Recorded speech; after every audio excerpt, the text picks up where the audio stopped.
हरे कृष्णा।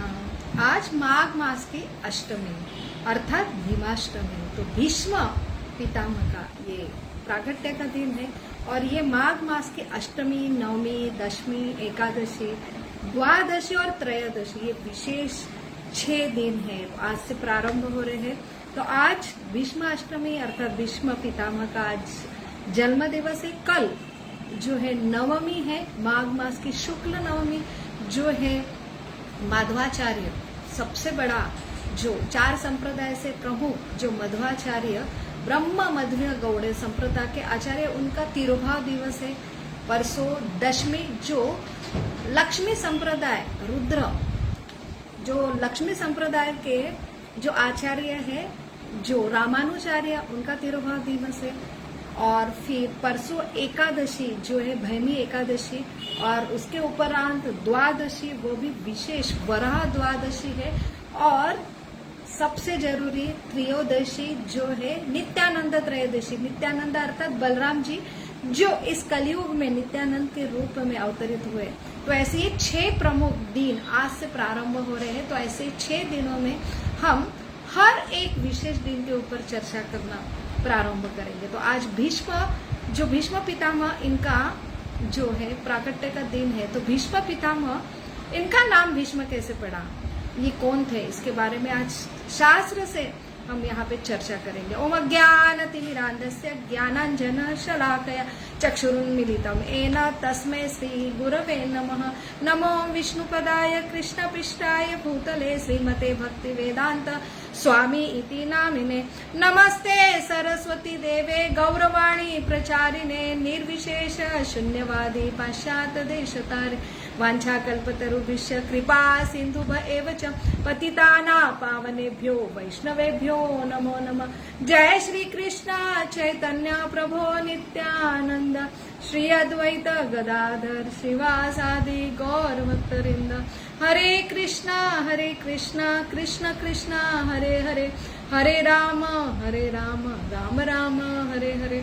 मुखं करोति वाचालं पंगुं लंघते गिरिं यत्कृपातमहं वन्दे श्रीगुरु दीनतारिणं परमानंद माधवं श्री चैतन्यम ईश्वरम। हरे कृष्ण। तो आज माघ मास की शुक्ल पक्ष की अष्टमी अर्थात भीमाष्टमी, भीष्माष्टमी। तो ये भीष्मदेव ये विशेष अष्टवसु जो 8 वसुएं प्रमुख 33 जो करोड़ अर्थात 33 प्रकार के जो देवता है, जो 33 प्रकार के देवता से अष्टवसु 8 प्रकार के जो देवता है वो वसु है। ये वसु अर्थात ये जो ब्रह्मांड के सबसे प्रमुख घटक है, जो 8 जो पंच महाधातु, पंच महाभूत, भूमि वायु जल अग्नि आकाश और चंद्र सूर्य और नक्षत्र, ऐसे ये 8 वसु ये प्रमुख घटक है। और ये घटक जो हमारे पास 8 घटक है ब्रह्मांड की निर्मिति के, ये प्रमुख देवता ये अष्टवसु ये जो है ये ऐसे इनके जो प्रभाव से ये सृष्टि की निर्मिति होती है। तो ये प्रमुख 8 देव है जो ब्रह्मांड के प्रमुख जो घटक है हमारे, तो उसकी ये निर्मिति करते हैं। तो ये जो है अष्टवसु से एक प्रभास जो उन्हें दो, ये ऐसे वसु है, उनसे क्या गलती हुई कि उनको ये भौतिक जगत में, तो ये स्वर्ग के देवता है, प्रमुख देवता है, जिनके वजह से और उनकी निगरानी में ये भौतिक जगत का प्रागट्य और वो उनका पालन करते हैं। भगवान विष्णु के ये सहायक देवता है। तो ये वसु पहले इंद्र जो स्वर्ग के राजा है उनके सहायक देवता माना जाता है, उसके बाद विष्णु के ये सहायक देवता है। तो भगवान कृष्ण और विष्णु के ये सहायक प्रमुख देवता है। उसमें से ये अष्टवसु जो प्रभास जो देव वसु है, उनसे क्या गलती हुई, तो ये जो पृथ्वी जो है हमारा ब्रह्मांड जो भौतिक जगत है, तो ये मनुष्य जो है ये एक पनिशमेंट जैसा ही है। जब कुछ गलती होती है तो ऊपर के लोगों को यहाँ भेजा जाता है पनिशमेंट के लिए। तो अष्टवसु ये प्रभास, तो यहाँ पे उनका जो कथा आती है कि कैसे एक राजा जो महाअभिषेक जो राजा हुए बहुत ही पृथ्वी के, और उन्होंने बहुत बड़ा तपस्या की, पुण्य किया, तो उसके उपरांत उनको जो है विष्णु लोक का उनको प्राप्ति हुई, और वहां पे वो कहीं भी जो जा सकते थे वो ब्रह्मा लोक में, सत्य लोक में एक दिन उनका प्रवेश हुआ। और सत्य लोक में ऐसा एक ब्रह्मा जी के दरबार में ऐसी एक घटना हुई कि वहां जो है गंगा देवी वहां पे उपस्थित थी, और गंगा देवी का एक थोड़ा सा एक ऐसा झलक हुई हवा की, और उसमें से उनका जो साड़ी का पल्लू होता है वो थोड़ा सा सटक गया, और उसमें महाअभिषेक ये राजा अभी उपस्थित थे, तो उनका वो नजर वहां पे पड़ी, और गंगा देवी की भी उनके ऊपर नजर पड़ी। तो एक मिली सेकंड के लिए उनकी नजर एक दूसरे से हुई। तो ये जो ब्रह्मा जी के सामने घटना हो रही थी, तो ब्रह्मा जी ने दोनों को शाप दे दिया कि आप जो है शापित होंगे और जो है पृथ्वी पे जन्म लेंगे। तो ये दोनों को जो विष्णु लोकी थे, जो स्वर्ग लोकी थे, ये ऐसी गंगा ने दी, उनको दोनों को शाप मिला, परंतु वो बहुत ही क्रुदन करने लगे, माफी मांगने लगे। तब दोनों को उपशाप दिया कि आप जो है आपका उद्धार होगा जब आपके पुत्र रूप में जो है कि आप ऐसे अष्टवसु, उनको भी एक शाप मिलेगा, पृथ्वी पे जन्म होगा और उनके उद्धार थ्रू आप फिर वापस आएंगे। तो यहाँ पे जो अष्टवसु जो वो भी स्वर्ग में थे, उनके पास ऐसा क्या हुआ था कि उनको भी पृथ्वी पे शापित होके जन्म लेना पड़ा। तो ये अष्टवसु एक बार ऐसे भ्रमण कर रहे थे पृथ्वी पे, जो स्वर्ग लोकी है वो सारे देव देवता, उनको वो अधिकार और उनको ऐसे क्वालिफिकेशन रहती कि वो कहीं भी जो 7 भूलोक है, जो भूवर स्वर्ग आता है, तो भू में ये पृथ्वी आती है, तो वो भ्रमण कर सकते हैं। तो ऐसे ये आ गए। तो यहाँ पे वशिष्ठ मुनि, इनके पास सुरभि गाय ऐसी जो बहुत ही ऐसा लौकिक था उनके पास, वो कुछ भी निर्मित कर सकते, ऐसे दिव्य गाय थी। तो यहाँ पे जो प्रभास, अष्टवसु प्रभास की पत्नी को वो जो गाय है उसकी प्रति आकर्षण निर्माण हुआ, उसने उनके पति को बोला मुझे ये गाय लाके दो। वहां पे वशिष्ठ मुनि के आश्रम में ये गाय थे। तो यहाँ पे प्रभास मुख्य रूप से अपने 7 भाइयों को लेके वो गाय चुरा लेते, और गाय चुराने के बाद जब वशिष्ठ, वो भी एक ब्रह्म ऋषि है, बहुत तपस्वी है, तो उन्होंने ये जान लिया ये वसु देवता जो है भ्रमण कर रहे थे, उनके हाथ से ये हादसा हुआ है। वो तुरंत क्रोधित होकर शाप देते हैं कि आपने देवताओं के मनुष्य जैसा कर्म किया है, तो आपको मनुष्य के रूप में जन्म लेगा होगा। तब वो बहुत ही माफी मांगते, क्षमा मांगते हैं। तब वहां पे वो उपशाप देते हैं कि आप ऐसे पृथ्वी पे गंगा देवी के उनके पुत्र के रूप में जन्म लेंगे, और ये 7 वसु गंगा देवी से जैसे जन्म होगा, आप तुरंत स्वर्ग पे आपका जो है आप उत्क्रांति होंगी। और परंतु ये भीष्म प्रभास जो है उन्होंने बहुत घोर अपराध किया, तो ये वही पृथ्वी पे ये बहुत साल तक एक दुष्ट, एक ऐसे नायक के रूप में रहेंगे, एक क्षत्रिय के रूप में यहाँ पे पृथ्वी पे एक बड़ा किरदार निभाएंगे। फिर उनका जो है फिर से उनका जो स्वर्ग पे जो है फिर से गमन होगा। तो ऐसे ये शापित जो है गंगा, महाअभिषेक जो राजा और ये अष्टवसु, तो इसके लिए जो वर्णन आता है महाभारत में कि कैसे दुष्यंतनु जो भरत राजा के वंशा में आते हैं, तो शंतनु के जो पिता है जो है प्रतिपा जो राजा है, वो बहुत तपस्वी रहते, एक दिन बहुत तपस्या करते, और गंगा माता को भी शाप मिला है, वो भी यहाँ पे भ्रमण कर रही है। तो ऐसे ये जंगल में भ्रमण करते हुए प्रतिपा राजा को, वो तपस्वी को देख के आकर्षित होती है। वो वहां पे उनके राइट साइड पे आके बैठती है और उनको जो है कि पति के रूप में आप मुझे स्वीकार करो, ये उनको प्रपोज करती है। तब वो राजा कहते हैं कि राइट साइड में जो भी बैठता है वो पुत्र वधू रहती है, वो मैं पत्नी के रूप में आपको नहीं स्वीकार कर सकता, मेरा जो पुत्र होगा शंतनु, उसकी आप पत्नी बनेंगे। तो वहां पे ऐसे ही शंतनु ये बहुत ही पराक्रमी राजा थे, शिकार के लिए एक दिन आए तो वहां पे जंगल में उनका दृष्टि गंगा ये जो देवी के ऊपर पड़ा, बहुत आकर्षित हो गए और वो दोनों का विवाह होगा। लेकिन यहाँ पे गंगा देवी उनको एक कंडीशन रखते कि मैं आपसे विवाह करूंगा, परंतु विवाह करूंगी, परंतु मैं जो कुछ करूंगी उसके प्रति कभी आक्षेप नहीं लेना, कुछ भी मैं क्रिया करती हूँ तो चुपचाप देखना, प्रश्न भी नहीं पूछना, जो मुंह भी नहीं खोलना। तो इसलिए वो कंडीशन पे वो राजा इतने आकर्षित हुए थे कि उन्होंने हाँ कहा और विवाह हुआ। विवाह के उपरांत ऐसा होता था कि जब भी वो गर्भवती होती थी तो गंगा देवी ये नदी के तट पर आकर अपने पुत्र को बहा देती थी। तो वो देखे भीषंतनु बहुत ही दुखी होते थे, लेकिन जो है वचन कि मैं कुछ भी नहीं बोलूंगा, कुछ अगर आप करते हुए देखेंगे, अगर कुछ बोले तो वो तुरंत अदृश्य होने वाले थे। तो वहां पे एक नहीं, दो नहीं, 6, 7 जो पुत्र का उन्होंने ऐसी जन्म होते बराबर नदी में वो सौंप देती थी। तो वहां पे जो 8वें समय ऐसा पुत्र हुआ तो वहां पे अभी उनका जो अभी तक संयम कर रहे थे वो उनका संयम टूट गया और 8वें पुत्र के जब पानी में बहाने वाले थे तब वहां पे उन्होंने रोका और पूछा ये क्या हो रहा है, तो ये ऐसा मत करो, ये मेरा पुत्र है। तो वहां पे वो तुरंत अदृश्य हो जाते अपने पुत्रों को लेके। तो ये जंगल में लेके जाती, ये जो है वो भीष्म पितामह, उनका नाम भीष्म बाद में पड़ा, उन्होंने ऐसी घोर प्रतिज्ञा ली थी अपने पिता के लिए।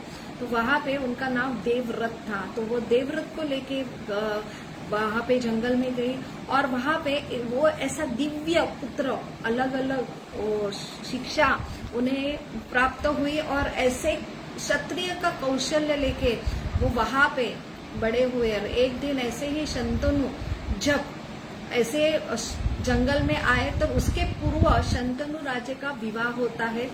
वो विवाह जो है एक मत्स्य कन्या सत्यवती के साथ होता है। तो ऐसे ही वो सत्यवती की भी महाभारत में कथा आती है। सत्यवती एक फिश कन्या है, मछली। तो वहां पे एक मत्स्य जो मछली का पालन करने वाले वो वहां पे जाल में एक मछली को पाते और उसमें पेट से एक कन्या उनको प्राप्त होती है। तो उसको जन्म से ही वो मछली का गंध आता था।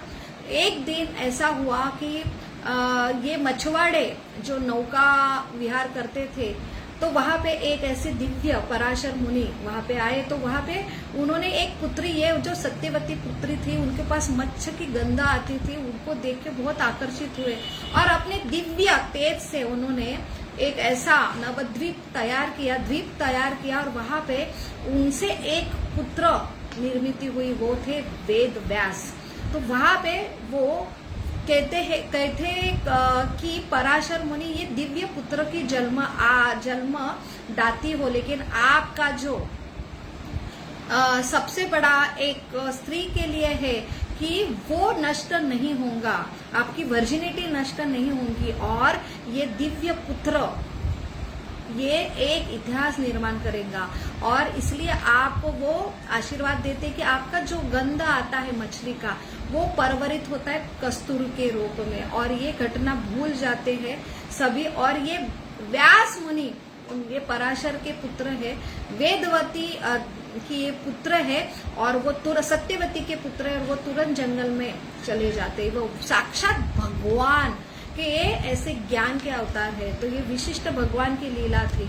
और वहां पे सत्यवती ये कस्तूरी का उनको जो उनका खुशबू आती थी तो ऐसे परफ्यूम खुशबू जो कस्तूरी का वो सूंघते एक बार शिकार करते हुए शंतनु राजा वहां आते हैं, वो बहुत अट्रैक्ट होते हैं, फिर से वो विवाह के लिए प्रस्ताव करते हैं ऐसे ये सत्यवती के पास। लेकिन सत्यवती के पिता जो है वो वहां पे कंडीशन देते कि आप जो है ऐसे ये महान राजा के सबसे बड़े ये ऐसी वंशाली थी, ये चंद्र वंशाली थी, ऐसे ये कुरु राजा की जो वंशाली थी, कुरु राजा की वंशाली थी। तो आपका जो पुत्र होगा तो वो ही आपका हकदार बनेगा। तो मेरे पुत्री के विवाह के लिए आपके पास कि मेरे पुत्री का जो पुत्र होगा वही राजा होगा कुरु वंश का। तो ये वचन वो मांगते हैं और वहां पे वो वचन दे नहीं सकते क्योंकि उनका ज्येष्ठ पुत्र उनको ऐसे ही वो जब जंगल में शिकार के लिए गए तो ये पुत्र उनको देवव्रत प्राप्त होता है। वो गंगा देवी से बहुत प्रार्थना करते हैं तो वहां पे उनको वापस मिलता है। तो इतने बहुत साल के बाद वो पुत्र मिला है और वो इतना शूरवीर, वहां पे उनके पास क्षत्रिय बहुत ही सारे, वो क्षत्रिय विद्या साक्षात स्वर्ग में जाके उन्होंने विद्या हासिल की है। तो ऐसे ये दिव्य जो पुत्र प्राप्ति के लिए उनके मोह के प्रति वो ये ठुकराते हैं और ऐसे ये शंतनु राजा फिर से राज्य में वापस आते हैं तो बहुत ही नाराज रहते हैं। तो वहां पे ये पुत्र देवव्रत देखते कि अपने पिता क्यों इतने खोए नाराज रहते, वो पूछा करते मंत्री लोग, ये सारा घटना का विवरण देते कि ऐसे ऐसी घटना हुई, अपने पिता को ऐसे ये सत्यवती से विवाह करना है लेकिन ये कंडीशन रखा है और आपके पिता को आपको ही राजा, आपके ज्येष्ठ पुत्र हो। तो यहाँ पे सबसे बड़ा सैक्रिफाइस, तो हमारा जो सबसे बड़ी वैदिक संस्कृति को ये जो हमारे पूर्वज है ये चंद्रवंशी है। तो यहाँ पे ये मनु से आता है, मनु ब्रह्मा जी से, ब्रह्मा जी विष्णु और कृष्ण से आते हैं। तो हम मंकी बंदर के वंशज नहीं है, ऐसे दिव्य जो हमारे पूर्वज है। तो वहां पे वो एक उदाहरण स्थापित करते कि अपने पिता के लिए वो कितना बड़ा त्याग करते हैं और अपने पिता की खुशी के लिए वो भीष्म प्रतिज्ञा लेते हैं कि मैं आजन्म ब्रह्मचारी रहूंगा। तो और वो जो पिता के ये पुत्र होंगे उनको मैं राजा बनाऊंगा। राजा जो भी है उनका वो मैं ब्रह्मचारी, वो बाहर जाके सन्यास लेने ब्रह्मचारी रहना बहुत आसान है, लेकिन ऐसे वो दूसरी प्रतिज्ञा लेते हैं कि ये पूरे जो सिंहासन पे जो राजा बनेंगे ये इनके वंश में उनका मैं रक्षण करूंगा। तो ये ऐसे क्योंकि वो क्षत्रिय थे तो वहां पे क्षत्रिय होके भी ब्रह्मचर्य का पालन, एक ऐसे ऐश्वर्य राज जो घराने में रह के ऐसे थोड़ा भी विचलित ना होके, तो ऐसे ये भीष्म प्रतिज्ञा लेते हैं। इसलिए ये देवव्रत को ये भीष्म प्रतिज्ञा के बाद उनका नाम मिला भीष्म।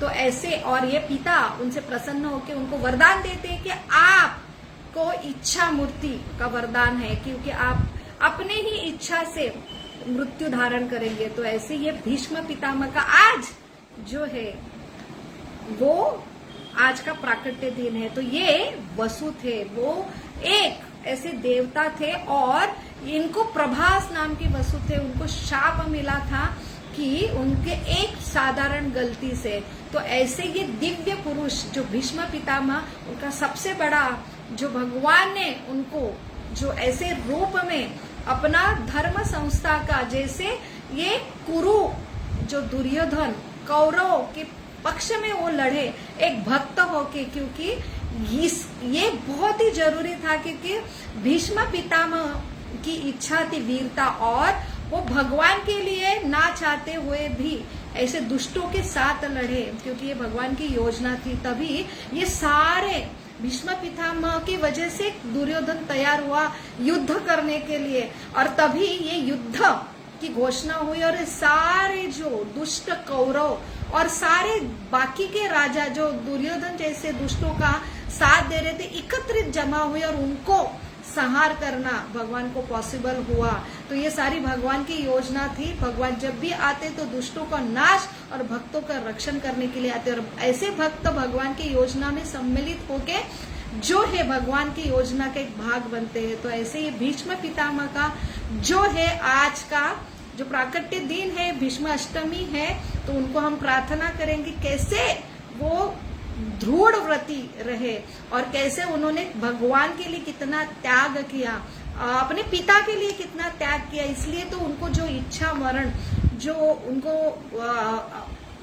जो वरदान मिला था, तो भगवान को आखिरी समय वो इतने बाणों की शैया में लेटे थे, मृत्यु के समय वो ऐसे ऐसे उन्होंने युधिष्ठिर महाराज का जो वो बहुत ही ऐसे डिप्रेशन में चले गए थे, उनको बहुत बड़ा काउंसलिंग किया थे। मृत्यु के द्वार पे एक व्यक्ति कैसे काउंसलिंग कर सकता है, उन्होंने राज विद्या, स्त्री का क्या कर्तव्य रहती, राजा क्या क्या करते, ऐसे गुह्य ज्ञान प्रदान किया। और आखिरी समय भगवान को देखते हुए उनकी स्तुति करते समय, ऐसे दिव्य भीष्म स्तुति करते समय अपना प्राण त्यागा।